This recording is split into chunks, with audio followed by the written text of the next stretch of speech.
few more credits to go through. We're in the home stretch. Okay. In 1976, you were briefly on the NBC soap opera Days of Our Lives.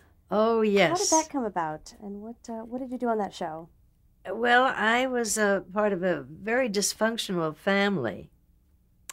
And obviously, we were we weren't dysfunctional enough because we didn't last on that show. How long were you on it? Just 2 weeks, which is a very short run for a soap opera. And I forget what the circumstances were, but I know my husband was very, very tall. And the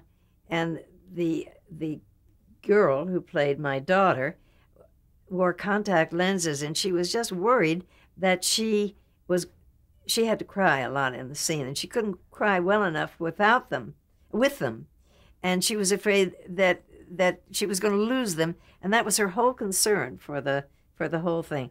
And it just was not a happy time. And the director said to me, Doris, can you be a bitch? And I said, ask my husband. he'll validate that. So anyway, and I was really hoping that it would go on to be something, and then it didn't. And it was something like a mistaken identity, that he possibly had been married before. And I really don't know, because it never evolved into anything. So that was my soapbox. How did acting on a daytime drama differ from, say, a sitcom? Oh, How was the process different? Well, it was very different because it was, we did that live. Yeah. And they did have teleprompters there. They had cards which I couldn't read because my eyes were not good at that time, and I didn't have contacts, and I didn't wear glasses. So I just had to memorize everything. And we started very, very early in the morning, very early. And then you would finish, you'd do the show, rehearse right up into the showtime, airtime. And then, you'd go on to the next one, get the next script, go home, learn it, and come back early in the morning. It was completely different. Did you have to change your acting style for that type of drama? Well, yes, because, with it had to be much less than all situation comedies. Situation comedies, you had to be really broad. And so I see some of the shows now, and I think, oh, God, that's really laying it on. But that was what was expected of us. We really had to be broad characters. And soap operas, everything was very, whatever. One last show I wanted to ask you about was in the early 1980s, you were on an episode of Dynasty. Talk about that experience. Well, it was okay. Unfortunately, the producer, and I forget her name. Esther Shapiro? Yeah. She was not there at the final, that week. She had to go back east for a funeral or something. Anyway, I brought my clothes in. Bob Sweeney was the director, and Bob said to me, they really hire people by what kind of clothes they wear. And he said, so be sure you bring something great. So anyway, I brought my clothes in, and I had a Gucci suede skirt and vest and a Gucci blouse that I thought was really terrific. But it wasn't that terrific. I mean, it didn't look that terrific. Just because it was Gucci didn't mean that it looked smashing. And but that was what they selected. And then I had another little St. John knit suit, and they selected the Gucci outfit. So when I came on the set, and then they had beads on it. And I thought, oh, that's really terrible. I really didn't realize that was getting to be the very chic look with all the Chanel beads and so forth. So anyway, I said, I was in my outfit without the beads. And when I walked on the set, Bob said to me, when are you going to change? And I said, well, this is it, except that I'm wearing a mink coat, which was theirs. And he said, "Oh." I said, "They picked it up, Bob. I brought several things, but it's a Gucci outfit." And I guess maybe they were impressed with the name, not realizing that it didn't look that glamorous, because the clothes on that show were really glamorous. And Joan was very glamorous, and Linda was lovely, darling. I met Joan many, many years later in France when we were visiting with Roger Moore. We were on a beautiful yacht, and she was very yachty, in a very, very nice yacht outfit, yeah. You've mentioned a few times bringing your own clothes in for a show. Was that a usual occurrence? Yeah, I think most people would assume that the costumers would provide it for you. No, they didn't, except, I had to tell you about Kate Drain Lawson, who was head of wardrobe at NBC, and she went around with bagfuls of little gauze stuff to put in your dress if it was too low, showed any cleavage. I mean, it was just, I said she would be turning over in her grave if she could see what's on TV now. So, no, for the most part, we wore our own clothes. I always wore my own clothes on Lucy, and everything except the costume things. Oh, Henry, that was another show I loved doing. I'd love to see that one. All the costume things in the Westerns, naturally, they supplied. But I don't remember ever wearing anything but my own clothes. Did that mean you had to keep up your wardrobe and make sure it had just the right outfits in it for any occasion? Yeah, really. Yeah, especially I was thinking about Angel and the clothes that I wore in that, which were very pretty, and they're real beautiful big stole. That's when everybody wore stoles. Yeah, it's funny. We have a few craft-type questions for you. The first is, how would you describe your acting style? Varied. I really didn't have a style. Whatever show I was doing, I did in the style of the show. If it was like Dick Van Dyke, I mean, that was not as overboard as Lucy, for instance. And, with Harpo, you just exaggerated everything. But no, it just depended on what I was doing. If I was doing a sophisticated character, I was sophisticated. If I was trapeze artist and a broken down circus, that's what I was, and so forth. What was the most important advice anyone ever gave you about acting? Learn your lines and hit your mark.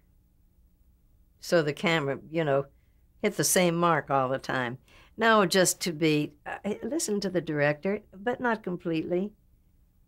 Because I had some funny experiences with, I forget what the show was, but it was at CBS, and it was Buzz Kulick was the director. And he wanted me to do the character with a Brooklyn accent. And I thought that was so wrong, because it was a period piece. It was these immigrants coming over from Europe, and they didn't have Brooklyn accents then, an accent of some kind, but not a Brooklyn accent. I was very unhappy with that. So once in a while, you get some direction that's not the best. What advice would you give to someone who is starting out as an actor today?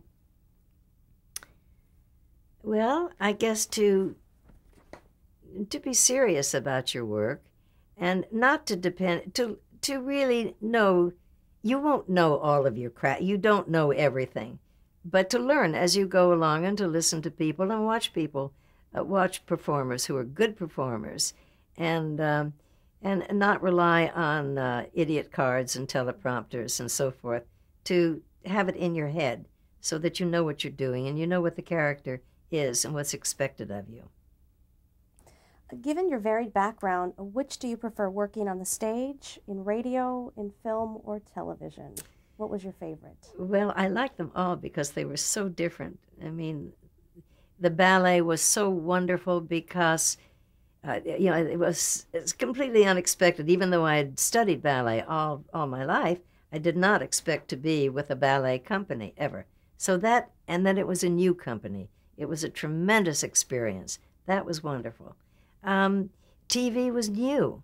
And so there were wonderful things that happened in TV. And radio, you could learn the different characters and be different characters. That was fun. So, I don't know. I can't tell you. I like them all.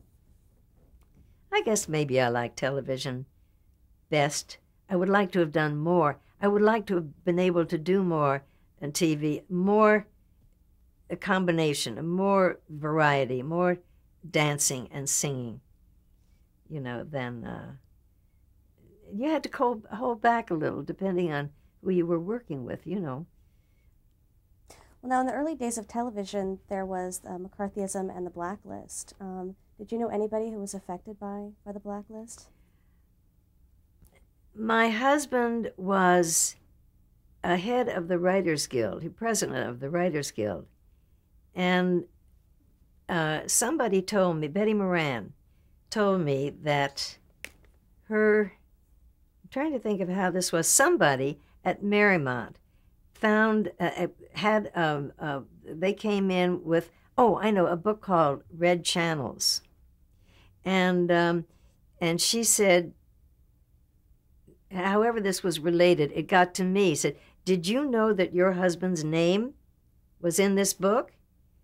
And I said, no, how is that possible? So then I went to Charlie and I told him, well, that was terrible. He was never connected with anything in his life. He was just the president of the Writers Guild. So whoever wrote this book, and I forget who it was, but he just assumed that if you were president of a guild in the theatrical world, that you were part of the Communist Party.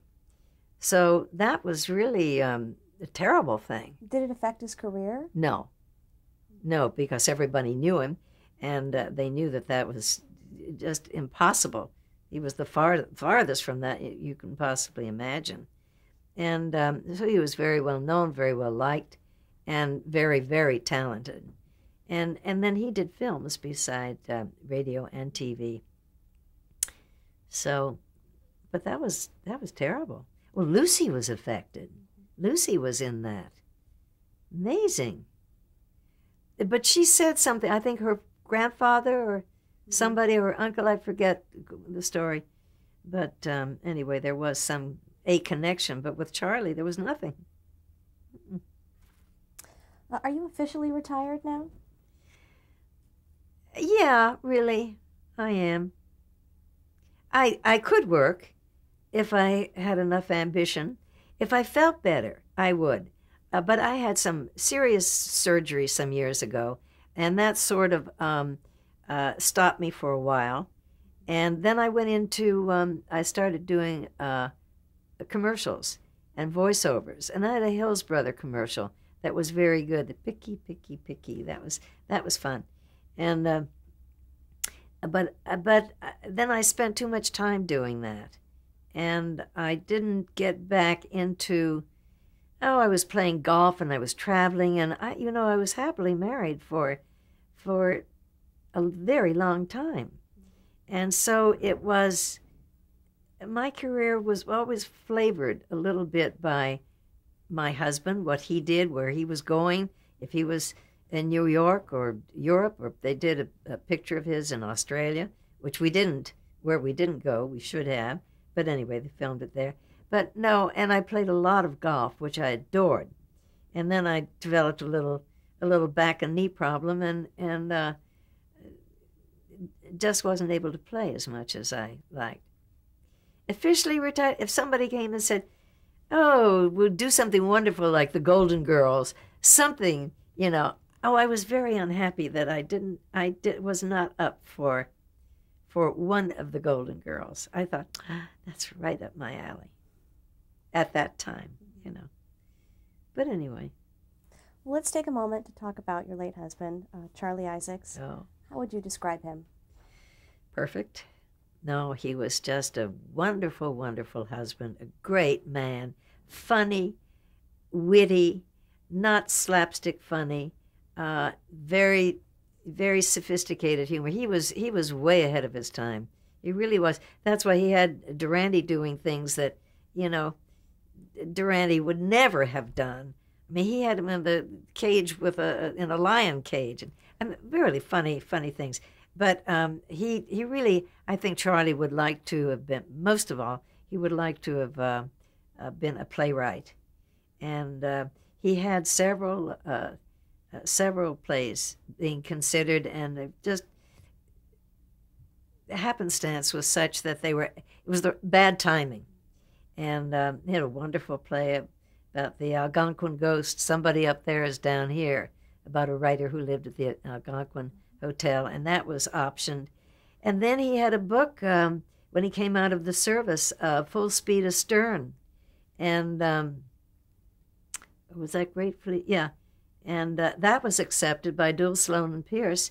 And then the war ended, and they canceled everything that they were not signed for. And Mr. Roberts came out right after that. And that's what Charlie's book was very much like.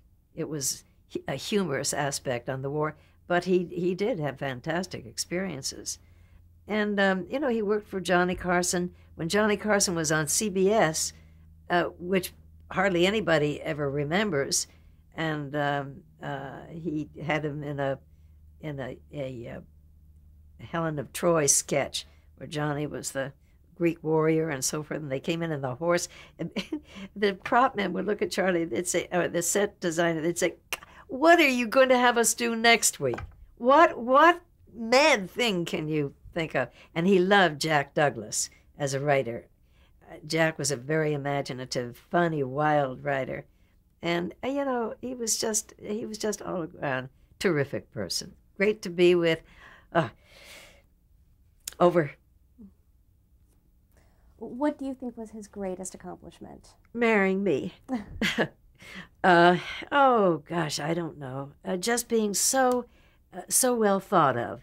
As someone said, Charlie, the trouble with you is you never lost your integrity. And that was the truth.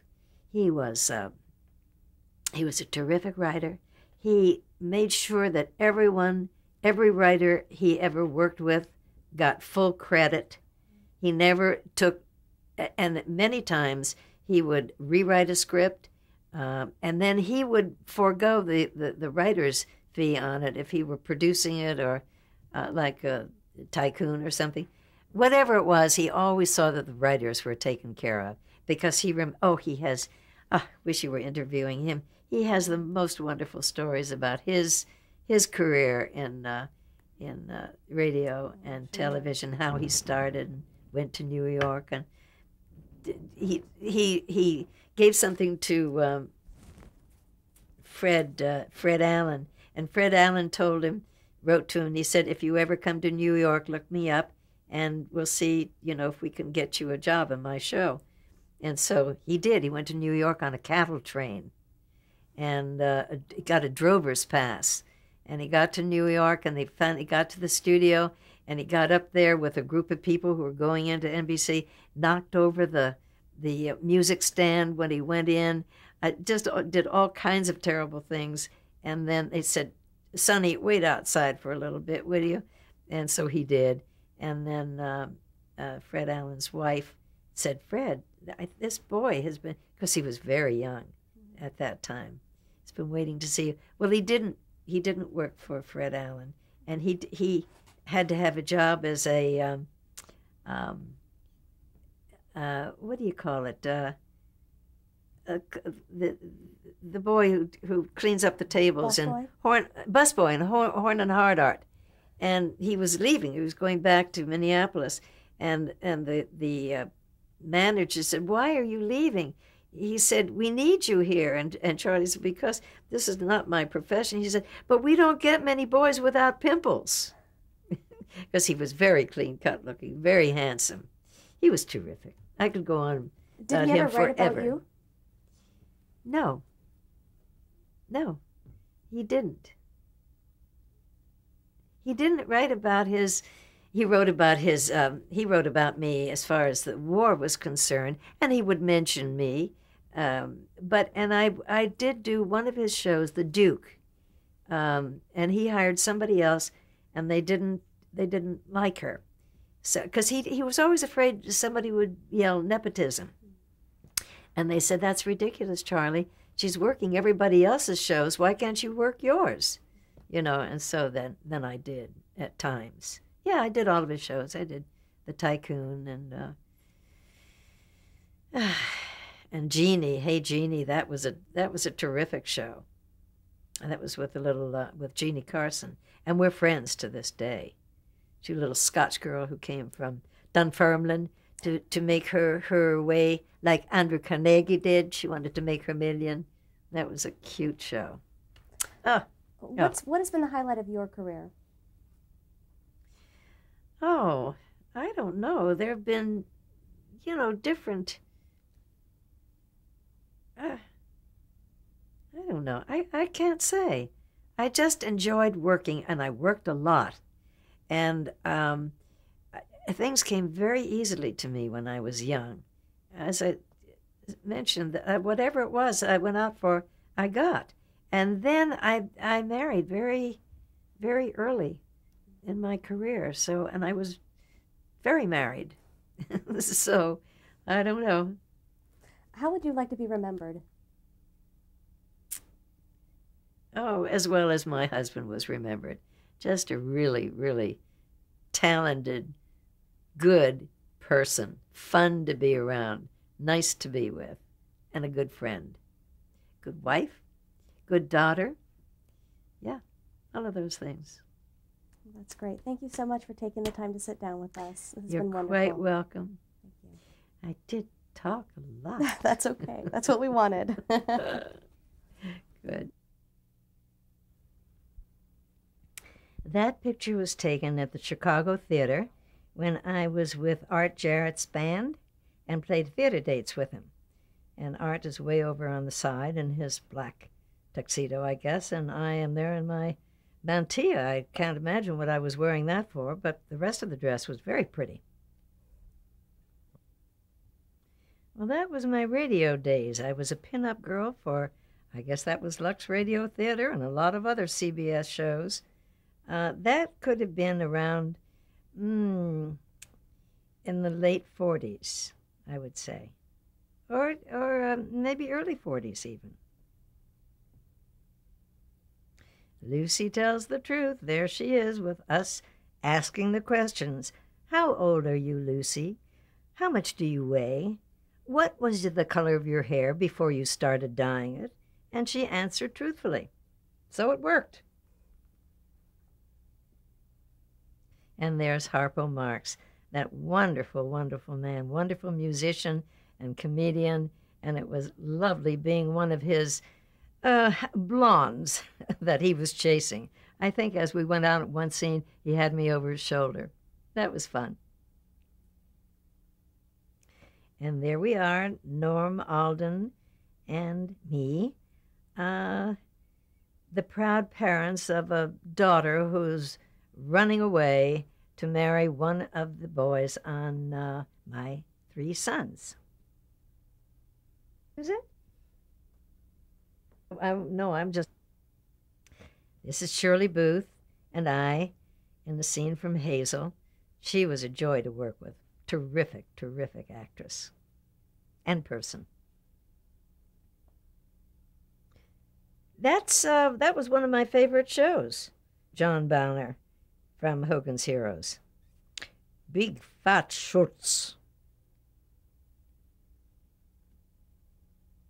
There's Walter Brennan, grumpy old patient in the hospital, and I was taking care of him.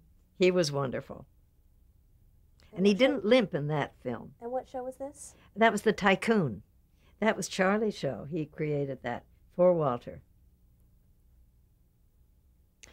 That's the costume check from Gunsmoke. That was a great Western to be in. Very exciting.